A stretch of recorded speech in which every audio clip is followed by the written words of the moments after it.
Good morning, ladies and gentlemen. Welcome back to another edition of Real News on your morning time. Let me look at the watch real quick here. What is this? 9:02 on August 12th. That's right. I knew that before coming on this morning. How is everybody doing? As I said once already, my name is Mr. Henry. David Shine Thompson is here with me as well. Big day in news yesterday. A big show this morning. Big stuff going on all over the place. Jam-packed show, as you see from the headlines here. Phone, come on, man. We can't be having this stuff going in the background. We spoke about this beforehand. Put it on silence. Come on, phone. Of course, it's the phone's fault, not my fault for muting this. What's going on there? Hey, I got the unified chat going. So realnewsradio.live, realnewsradio.live. That's the central landing page, the hub, if you will, of all real news related things. That's where you find links to YouTube, to Facebook, to Twitch, to any of the stuff that we got going on right now. I just posted in mine. Shine hits up Parlor every morning. If you comment on the program, regardless of where you comment on, I will be able to see it over here to my left. Actually, speaking Kelly of, Norm's over there in YouTube. What's up, Norm? Good morning over there in YouTube watching us that way. Eric's there. Let's see. Kelly's saying audio, Mr. Henry. Am I muting myself? No, we'll figure that out. We got this thing going. Kelly also said, good morning, fellow Real News family. The KCBH meeting is today at 5 p.m. Make sure you all email all of them to voice your concerns. Let's jump into the program this morning. As you see in the headlines, we're getting to two major things this morning. But let me do the greatest audience in the nation before we really jump in this thing here. Greatest audience in the nation appreciation segment. You know how we do this every single morning. Let us know how you're doing, what you're struggling with, what you're concerned about, what prayer concerns you need, anything like that going on. I put a prayer concern out there last Thursday evening, I believe, for one of the Real News family members, a guy named Phil. He was having cancer surgery. He actually had a tumor found somewhere on what he told me is a part one you don't want to find a tumor on, his doctor told him, but followed up with his family. He's doing well now. He's in recovery mode. Still a long period of recovery to go, a couple weeks out, obviously they're saying, but just want to give you all an update on that surgery, well, stuff's looking good for right now, and we'll keep Phil in our prayers here also. Obviously, you saw Kelly talking there a second before about the KCBH meeting today at 5 p.m. I also want to bring everyone's attention just something in the local stories. We brought this up yesterday, but I talked to my buddy Joel. Joel is one of my buddies I went to Bible college with. He actually lives out there in the Missouri, Kansas area / he's all over the place with his job, taking him everywhere. He's the one that brought this to my attention, though, about this guy. They lost his wife, and I do mean that. And lost meaning like they can't find her. They don't know where she went. Lost in the sense of she may have passed. We don't know. But at this point, they are literally searching for this man's wife. It's become a national story now, and it just sort of hit home close to here because they're searching in the Memphis area. My buddy Joel brought this to our attention, saying, "Hey, this is one of my friends. He lost his wife out here." You'll see that the find Marlene, I believe that's how you pronounce her name. Apologize if it's not, but you'll find that website right there. Possibly looking at the screen. It's linked in the show notes. By the way, quick plug here: the show notes every single day are tagged in the description section of this show every single morning. If you know anybody, or if you so happen to live in Memphis and listen to Steer, and you have access to a boat and sonar search equipment, they're looking for people to help out, trying to see if anything, any clue at all, or God forbid, even her is somehow submerged at the Mississippi River here. But that's where they're searching right now. Looking for boat owners with experience, safety, navigating the area of the river near Mud Island. So let me know in the show notes in the comment section, how you're doing, what you're struggling with, what you need help with, any of that type of stuff. As we move into the actual show this morning, all right, the two big things I want to put out here today, why we should not be talking about Kamala Harris. I'm going to tease this at least up until about 9:20. Okay, so about 9:20, we're going to shift into why we should not be talking about Kamala Harris. And I get it, I understand. It's the day after she was selected. I understand, but hear me out when I get to that portion of the show. I just want to hit some local headlines here for us first as we go into this stuff, because this is local programming. What we do here with Real News is we try and build a community. We try and build a community so we can have calm, cordial dialogue and disagreement with those folks, and so that later on those folks become our friends and neighbors, not our enemies. Here's the first headline. I don't want to get into too much of this. I just want to read the headline for what it is. Nashville continues to see an impressive downward COVID-19 trend. Researchers are saying good stuff. good on you. Stay safe out there. Do whatever you got to do, that type of stuff. Just wanted to put that out there, that there is some positive news coming. Davidson County in particular is one of those areas that was seeing much, much higher numbers on the average than the rest of the country was. So Nashville in particular, we're seeing downward trends for several days in a row. Really good news. Amazon also hires its first 1,000 employees in Nashville. Now, they're supposed to get that number up to 5,000 here. And I don't really know how I felt about the Amazon thing. I think a lot of people liked it because it was pitched as a jobs bill. But I was saying, like, I don't know, man, how much money is this going to cost the American taxpayer is what I was wondering. Not the American, but the Tennessean taxpayer. Doesn't matter. They got 1,000 jobs in Nashville. It's supposed to be bringing 4,000 more. We'll see where we end up with that. Here's the big local story, though. All right. Big local story we hear coming out yesterday is this. And you heard a lot of libertarians preaching about this yesterday. You didn't hear much from a Republican crowd about this because it's just we're in a weird spot right now with some of this stuff. But here's the headline from Tennessee. Governor Bill Lee's office. District attorneys raise issues with House proposed protest legislation. Say that a couple times fast. House proposed protest legislation. Now, you know that Governor Lee called a special session. And this special session was meant to address two primary deals. What we end up seeing now is that it's addressing another third one. The two primary deals were some of the things that were left on the table from the last time that they didn't get this done. It was the telemedicine expansion, and it was the COVID-19 liability protection for businesses. Those were the two things that they were meant to address. Now, when they come back into special session here, there's one more thing that they end up addressing, and that is, what do we do about these protesters that are camping out every single day on the Capitol Hill? This is some of the stuff that they started to be taking on. Here's the story. The Tennessee General Assembly and Bill Lee say they intend to crack down on some protesters this week with legislation to increase penalties and further criminalize camping on state property. The legislation is being filed as a result of nearly 2-month round-the-clock demonstrations set up on State Plaza across the state from the Capitol. A lot of people don't know that's been going on, but yes, it has. Nearly a 2-month round-the-clock demonstration set up on a State Plaza across the street from the Capitol. Now, currently, there's nothing illegal about that, one would presume. At least not the way that they're doing it. Now, after this legislation, we'll see. A gathering, they say, that has persisted despite many rounds of misdemeanor arrest and state troopers' seizure of protest equipment. So I suppose there's something illegal about the way they're doing. Maybe it's the proximity. Maybe it's the time that they're doing it. Maybe it's how long they're staying there. They're trying to further define what is and is not, what should and should not be.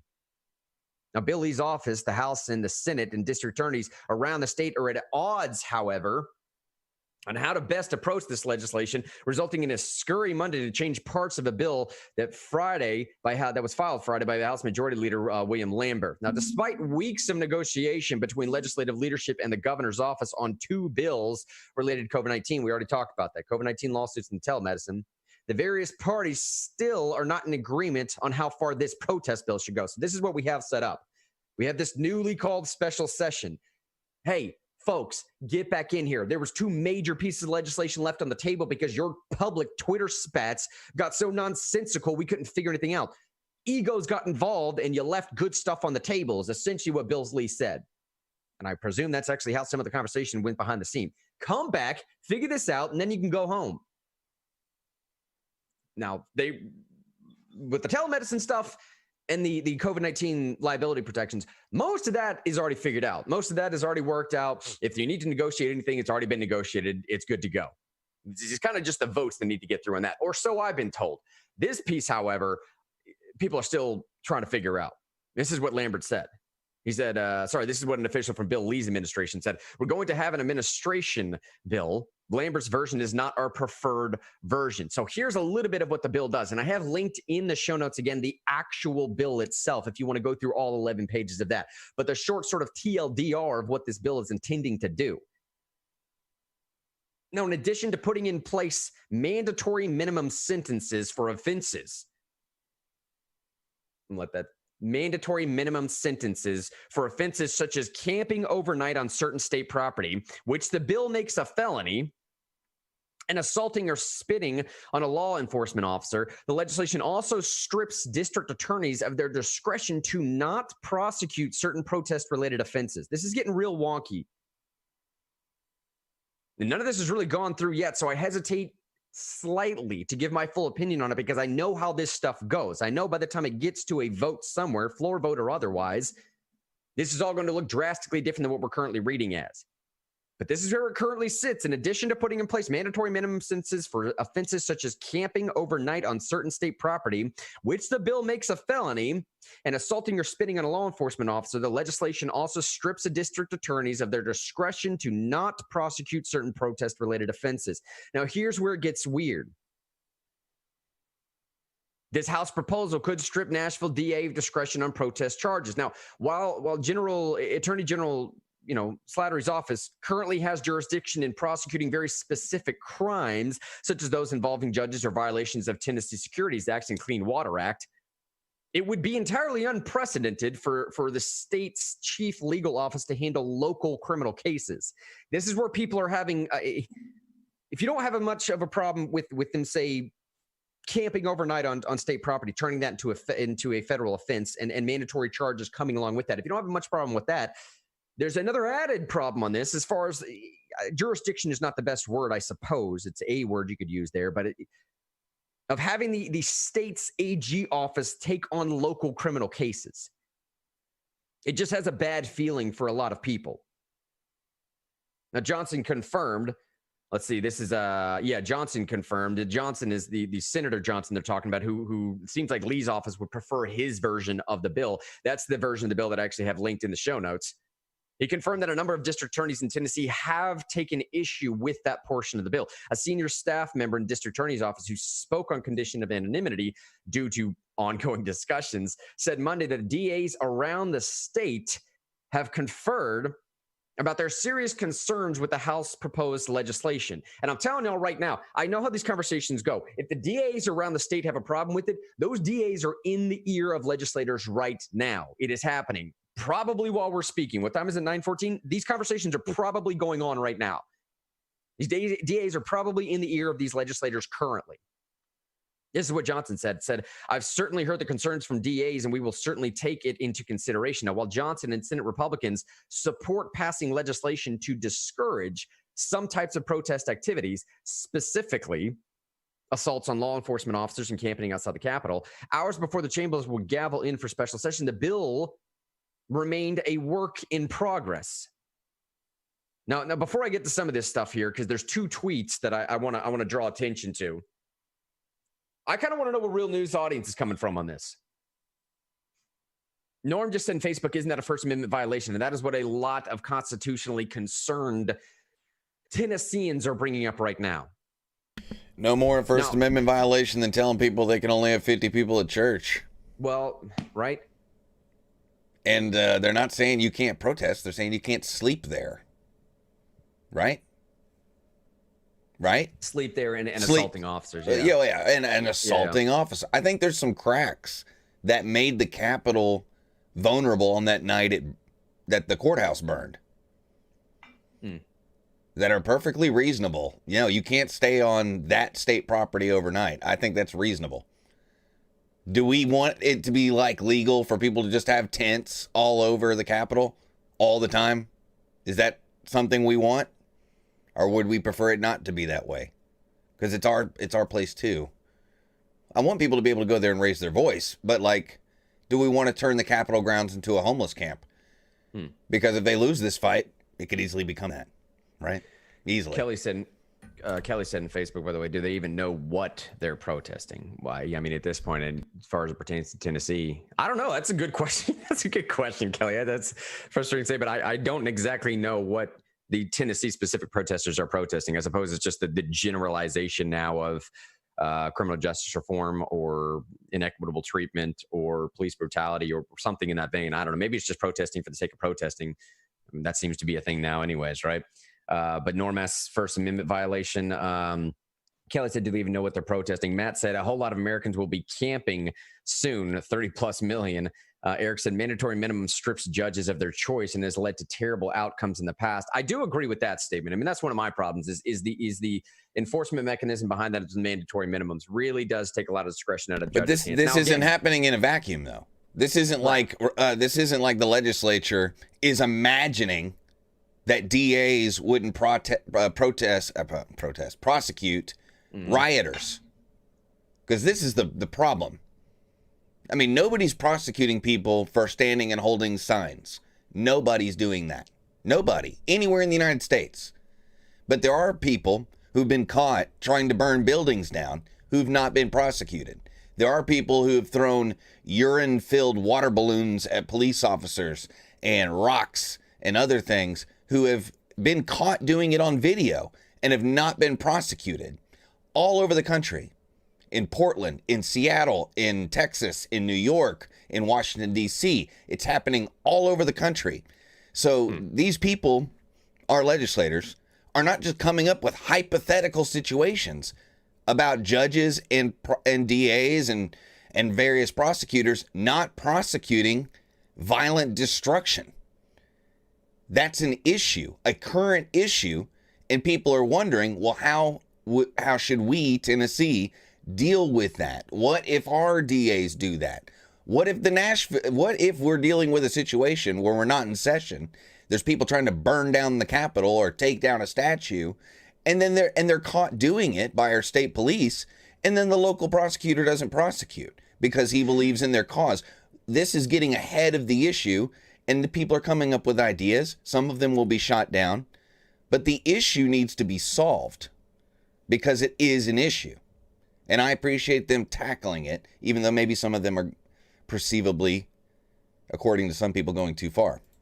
You know, Michael just said in Facebook here, many people think they know what they are protesting. While their intentions are good, many are sadly mistaken in the understanding of their cause and only helps to perpetuate major issues. And I'll say this, it's been a while since I've dove into the realm of constitutional scrutiny and what levels things need to rise to, right? But I will say this much. What I do know is that anytime government is anytime they attempt to legislate something that would infringe on any constitutional right, or let me just say this, any inalienable right, any God-given right. That's the best way we should think about constitutional rights. Tennessee Constitution, national, federal Constitution, or otherwise.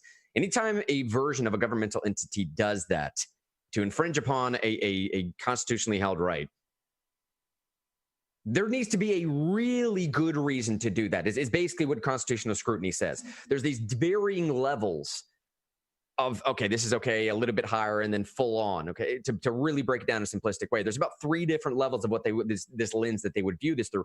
But infringing upon a First Amendment right, there needs this state, the governmental entity needs to have a very, very good reason for cracking down on one of these rights.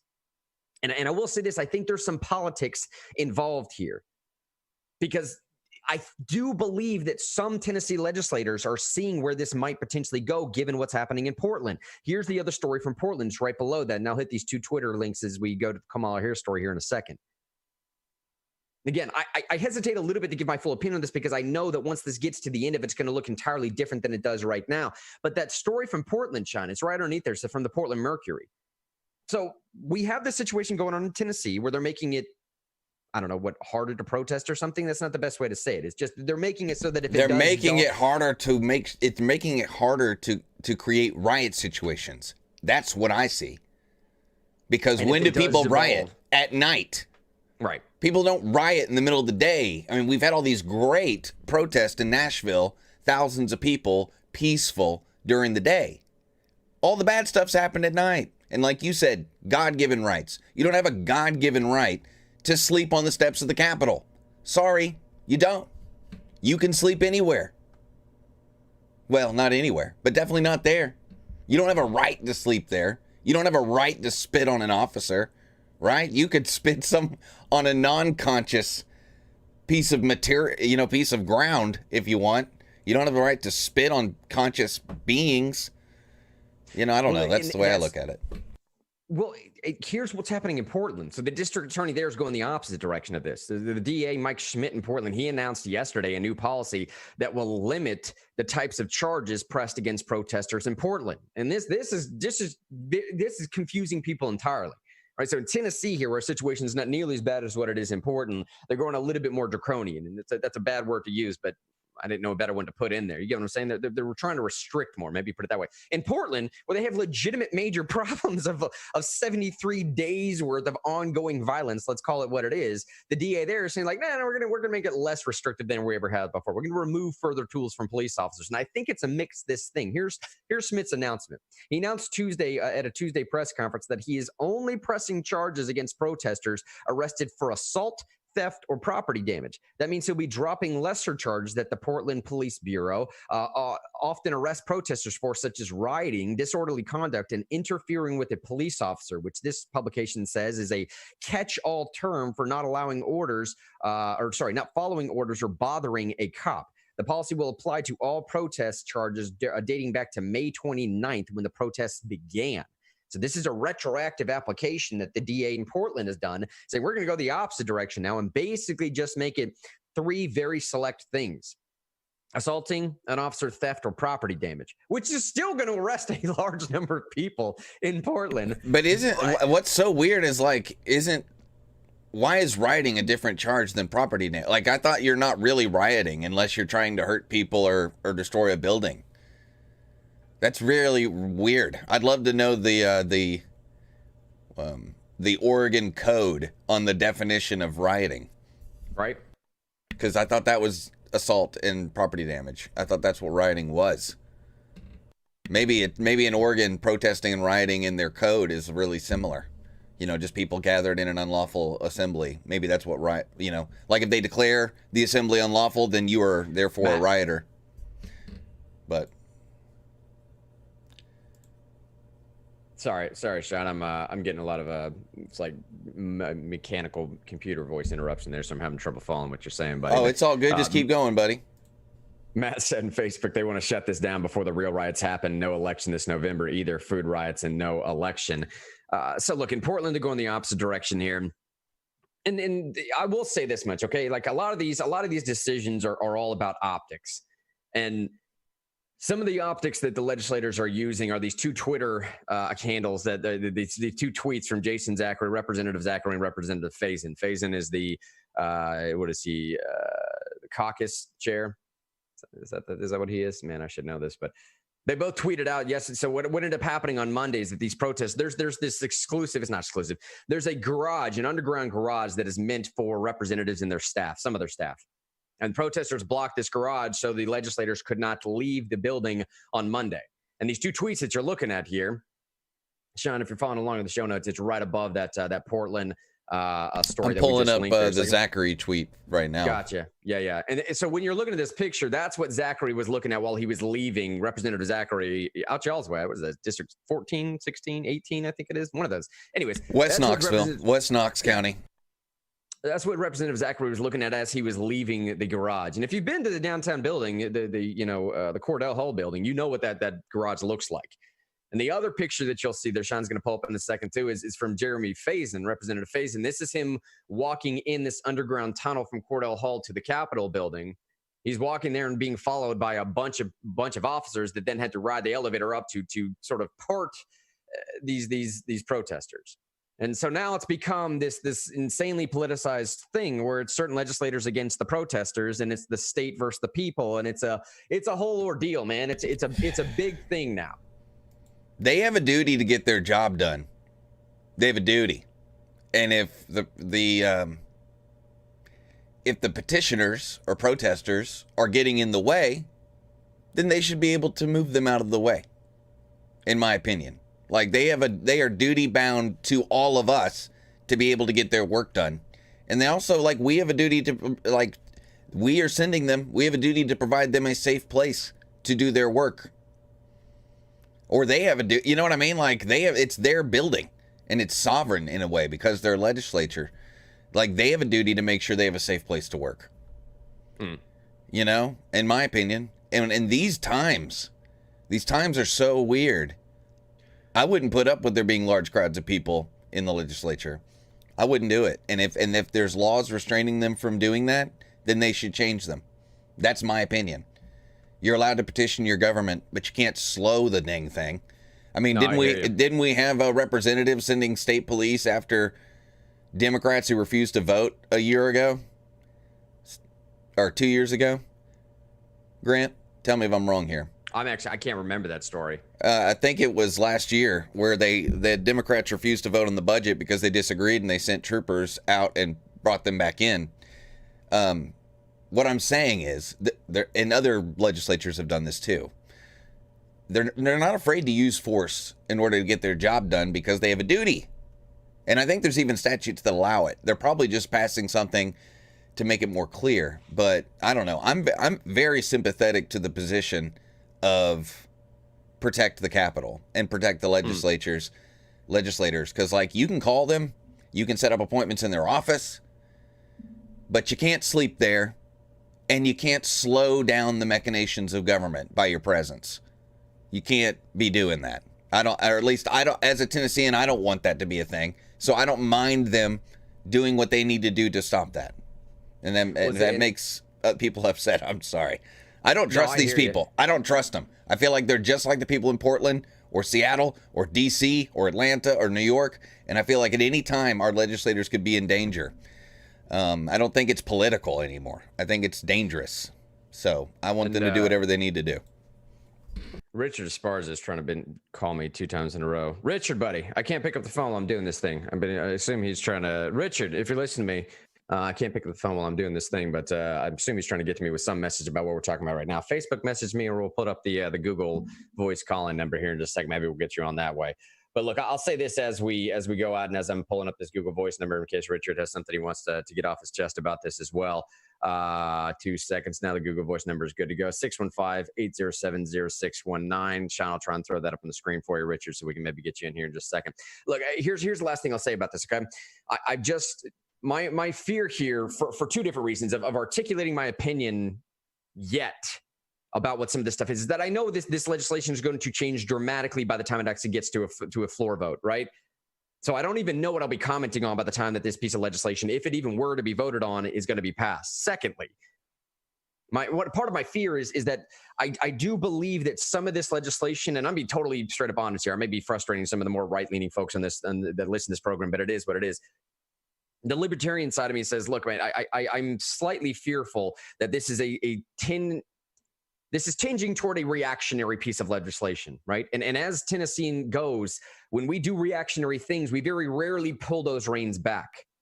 You get what I'm saying? Once we put this into place, it's kind of there forever. It's stuck. It's good to go going forward. So if this is meant to quell some of the current situation going on, or meant to just be a signal, a sort of smoke flare out there to these protesters saying, don't you dare think about turning this into Portland, I think that's fine for the here and now. It's just... this is me giving benefit of doubt to people too much, I suppose. But in Tennessee, I do think that Tennesseans are a distinctly different breed than what's been bred out there in Oregon, right? I still do think that the uber liberals here in Nashville are a completely different breed than the uber liberals going on there in Oregon. I just believe that's what community is. I believe that's the way they see things. I believe for the most part, I don't know. I don't like the idea of reactionary tendencies in the legislature to do something like this, especially, and I know this is going to be a strange thing to get hung up on, but the thing that hits me the most is taking away the discretionary power from judges with the mandatory minimums and taking away the power to prosecute or not from the district attorneys. But frankly speaking, changing the legislation to be able to camp in there overnight, I don't have a huge problem with, and changing the legislation to something else, whatever. But hey, let's bring Richard Esparza on here. Get out of here, you. Oh, my gosh. Hang on a second. We're waiting on Richard Esparza. Here is Richard Esparza is on the line with us. Give me just a second, Richard Esparza, so I can share our sound so the audience can hear you. Richard Esparza, you made it on the program, buddy. Now the audience can hear you. How's it going, man? You want to comment on this topic we're talking about right now? Yeah, I do. I had a back and forth with some people of the Libertarian Party yesterday about this, and I couldn't agree with Sean more. They were justifying the fact that the two-party system has blocked the ballot access of third parties. They were justifying intimidation and illegal detainment for... They were equating the two. They were saying that because they blocked the ballot access, they should be able to basically do whatever they want. And I don't know what has happened with the Libertarian Party. There used to be some great stalwarts. Sean and I had a mutual friend. There was a guy named Tony. I'm going to call out any name, but Tony from Upper East Tennessee. They just had some great people that understood the way you should do things and not become just I mean, and they were also equating the Boston Tea Party. Now, granted, they did damage property in the Boston Tea Party, but if I'm not mistaken, nobody was injured. So it's just maybe David can break that down. I love the way he breaks things down. I just don't see the equation. You don't see the potential concern for infringing upon some, say, like, constitutionally protected right or something, and I totally I hear what you're saying, man. This is more me just playing a little bit devil's advocate more than anything else. If I'm not mistaken, they aren't allowed to meet inside the Capitol at the moment. That's true. Which I don't agree with. I think that people should be allowed to come in and talk to their legislative body. But other than that, the legislator is doing what they need to do. And I think somebody told me that they're proposing if you have a felony, you're not a protest. I don't agree with that. Yeah. But slipping on the Capitol steps, like David said, it would eventually become, once all this goes away after November 3rd is my prediction, once it all goes away, it will get looking like something from Southern California. That's I hear you, Richard. I'm going to drop you off here and let Sean respond, because you wouldn't be able to hear his response on this Google Voice call anyways. But sure. You guys love hearing from him. Right. We'll talk to you soon. Yeah, great work, guys. Thanks, buddy. Hey, there's Richard. Yeah, the important thing is this isn't happening in a vacuum. And lots of the debate I saw on Facebook yesterday is acting like the state legislature has no reason to be doing this, when what they're doing is responding to things that have happened in Nashville on their property, and then responding to things they've seen that have happened in other cities. We have, and you even brought it up. I didn't even know you were going to bring up the Portland DA talking about how he's not going to prosecute certain crimes. This is common now. There have been people who've been caught throwing Molotov cocktails into retail stores who have been let off with no bail in New York. And I think it would be good for the state of Tennessee to set an example. We're not going to allow morality policing or morality prosecution, where if you're burning down a building for the right cause, you don't get to be prosecuted. That is a thing going on in our country right now. Right now. There have been hundreds of people, all over the country, who've committed violent acts of, in my opinion, terrorism, because they're committing violent acts to achieve political goals. That's the code definition in the U.S. Code for terrorism. And there are people being let off for doing these things all over the country. And I think the DAs who are balking against this and using the morality and really like a reasonable justification for balking at it, they're showing themselves. And everyone should write down who those people are if they've made public statements, because these are the ones who will let the terrorists go free. And so like I said, I don't want to call people holding signs and being all about what they're all about. That's not what I'm talking about. Like, I'm not talking about protesters, but we've had not protesters in Nashville. They were arrested, and in some cases, not taken to the full extent of the law. And we need to nip that in the butt right now. And like, I'm okay with the felony for spitting on police. I'm okay with that. All day. Oh yeah. You don't get, if someone spit on me, they deserve to get hit in the face. And like, or worse. Yeah. Because that's not okay. And like, I don't want police officers hitting people in the face, but the least they could do is take those people to jail. Because if that person does it to anybody else, they could be harmed. So they need to be taken to jail for their own safety, because anyone who would do that is a moron. I mean, you can't go around to grown men or even grown women. Women can be frightening, don't spit on a woman either. But like, I'm okay with most of this, like, because it responds to reality. And I've said before, the Constitution is not a suicide pact. Yeah, well, I hear you there. It's not. So I'm not going to say, like, my principles aren't going to keep me safe if a mob comes after me. My principles are not going to be there to save me and say, well, I made all the constitutionally right decisions, therefore the mob will skip over my house. I don't think that's the case. So that's my feeling on it. Jessica said in Facebook, spit is no joke. I'd snap. Yeah. I think a lot of people would. Everybody would. I mean, when you think of it that way, like think about you being spit on and you're like, well, yeah, that probably should be a felony because I would commit a felony if someone did that to me. And by the way, you know, look, I think most people know that I'm going to tend to lean libertarian in these things, but I do think that's why this community that we've grown is such a healthy thing. Is because, you know, everyone's allowing everyone to be held accountable and keep in check a little bit too, and just sort of have doses of reality when doses of reality is needed. And, you know, what Richard said is true. I mean, you know, they're Libertarian Party, many institutions right now are going to have a serious situation where, you know, a couple of years from now, they're going to need to wake up and say, like, okay, how ideologically consistent have we remained throughout the entirety of all this? I think every single party is going to have a problem with that. And that actually is a perfect segue into the topic du jour for today, the topic at hand currently, at least as far as I'm concerned, because I've been wanting to get this part off my chest for a while. Kamala Harris, as far as remaining consistent is concerned, I will say this much. The DNC has been fairly consistent going forward every single year with not exactly giving a voice to their own people. All right, let me say this, okay?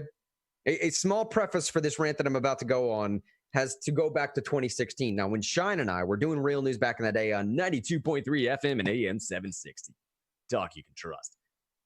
When we were doing it back then, we came across this attorney who was suing the DNC. It was a class action suit on behalf of Bernie Sanders supporters. Again, this is 2016, right?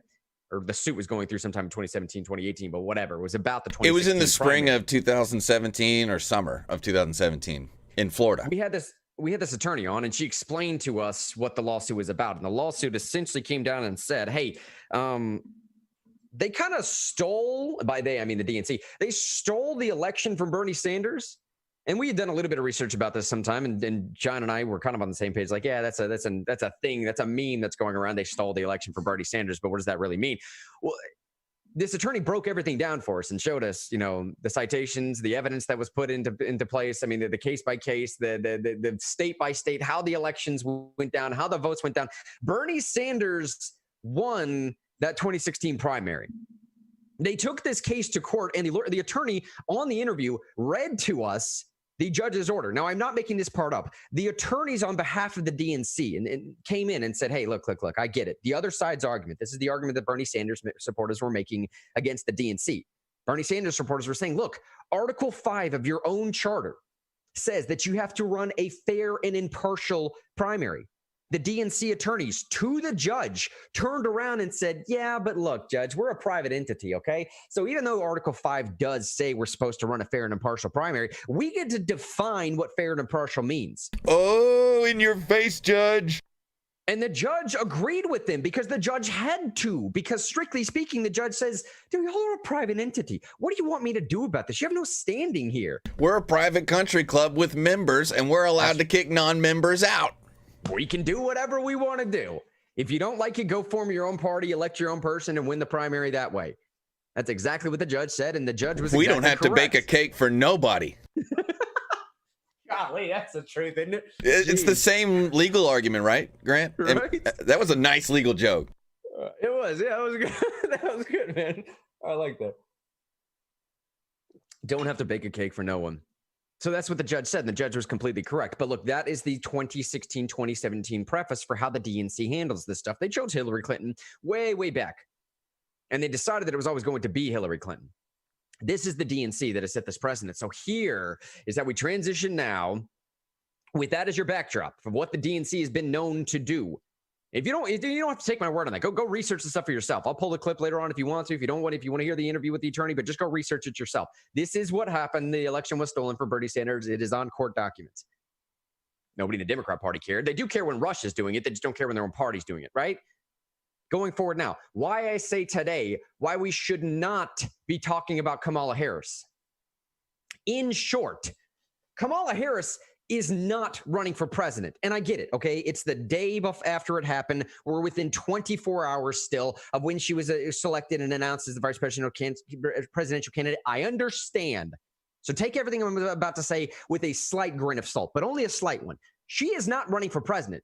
Trump is running for against Joe Biden.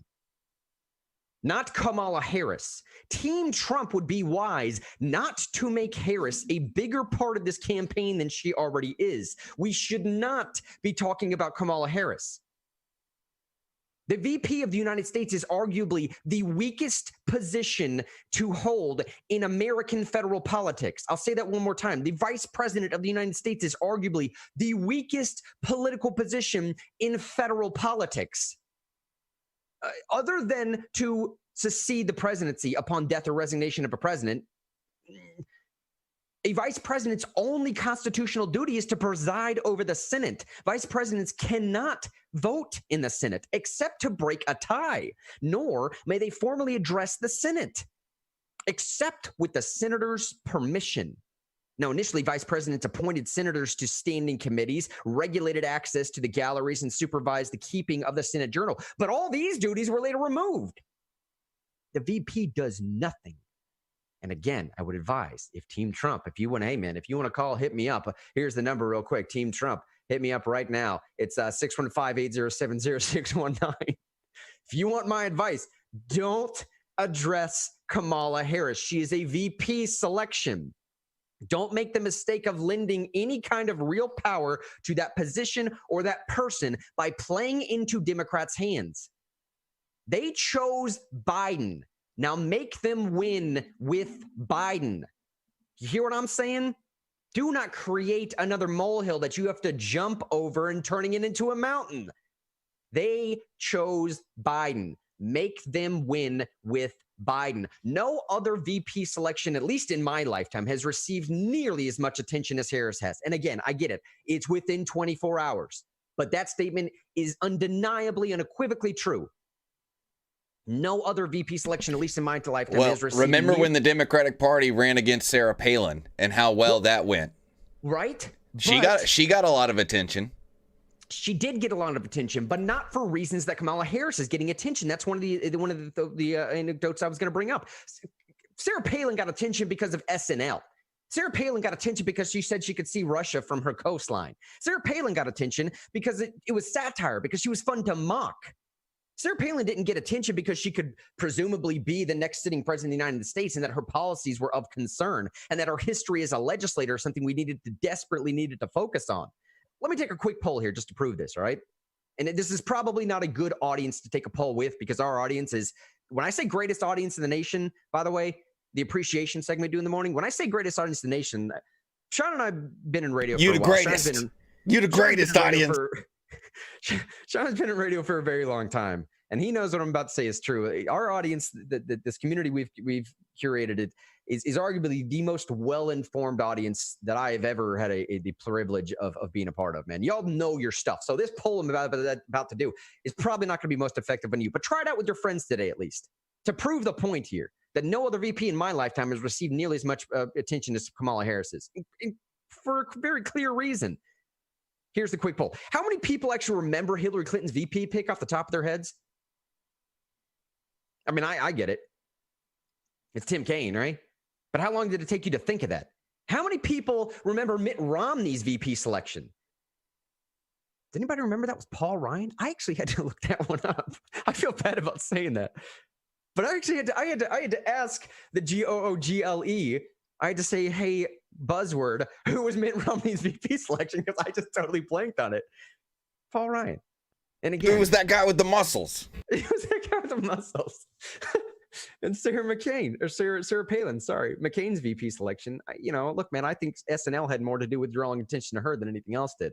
Look, all I'm saying is that the Kamala Harris selection feels a little bit more like some type of easily palatable buyer's remorse. Okay, the party no longer feels confident about winning with Biden for obvious reasons. So they want to provide some kind of assurances to fence sitters, lethargic naysayers, or possible swing voters. The narrative is already being created to allow people to feel comfortable voting for someone that they think may only be able to serve for part of a full term. Sean, as I'm saying this real quick, in the show notes here, right underneath the national story section, all that red is the stuff that I'm literally reading verbatim right now. But you'll see that first blue link there. It says here, CNN creating space for Biden to step down early.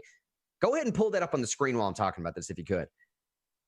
The narrative is already being created to allow people to feel comfortable voting for a presidential candidate that they think now already may only be able to serve for part of a full term. How is that not jarring, unnerving to the American populace?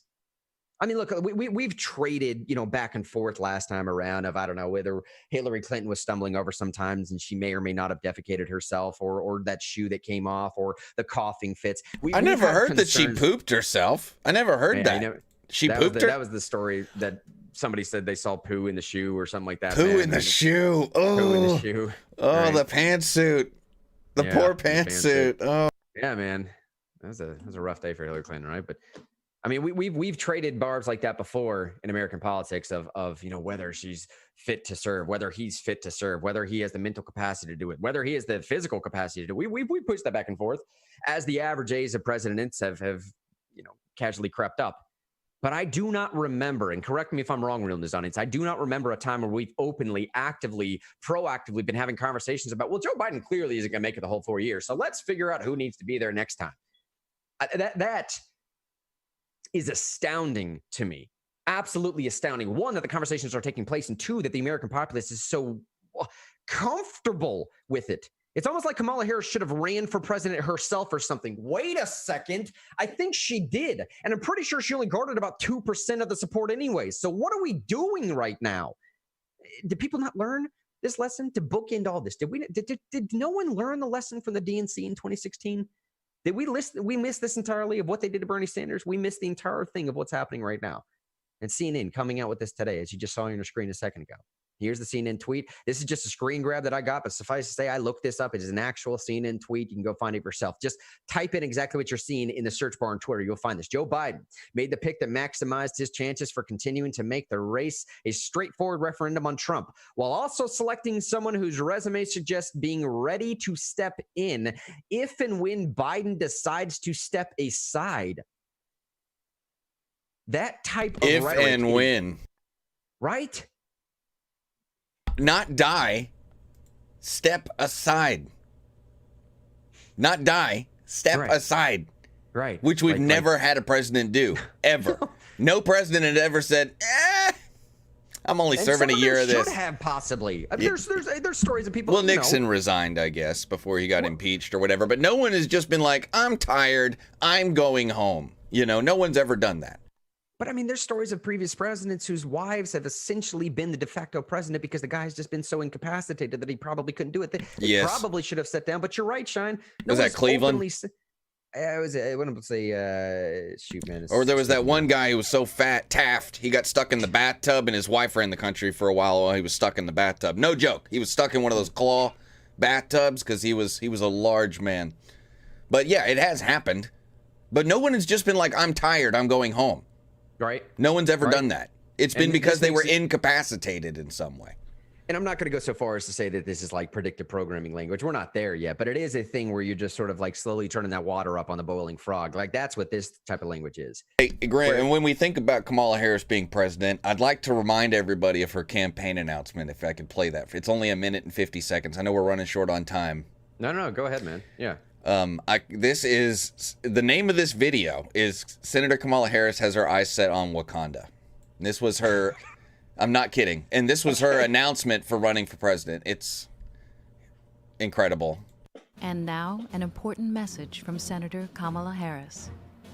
I'm California Senator Kamala Harris, and I am pleased to announce that I am running for the first ever Senate seat of Wakanda.